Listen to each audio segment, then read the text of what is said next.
संगे दिलवो ले जा रुमाल में, एगो चुमवो ले जा गाल में, संगे दिलवो ले जा रुमाल में। जातर रजावा चढ़ के जहा जावा पसीहन मोहिनी के जाल में, एगो चुमवो ले जा गाल में, संगे दिलवो ले जा रुमाल में, एगो चुमवो ले जा गाल में, संगे दिलवो ले जा रुमाल में।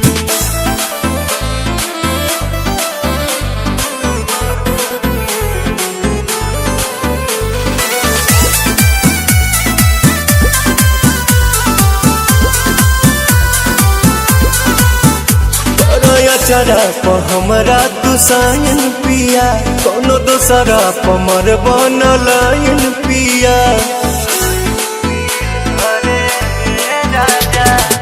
बिहना केहू के हमार वाला हक हो, हर के जात हई होइए जाला शौक हो।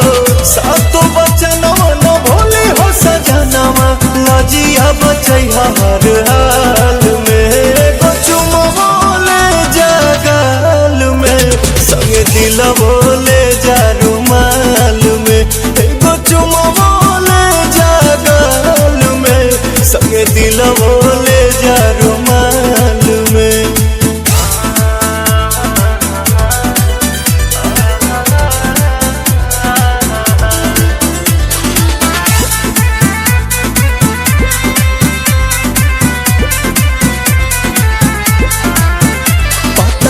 बीच कदम बवाले बलम, जल्दी पड़ बनी हाले के पाले बलम।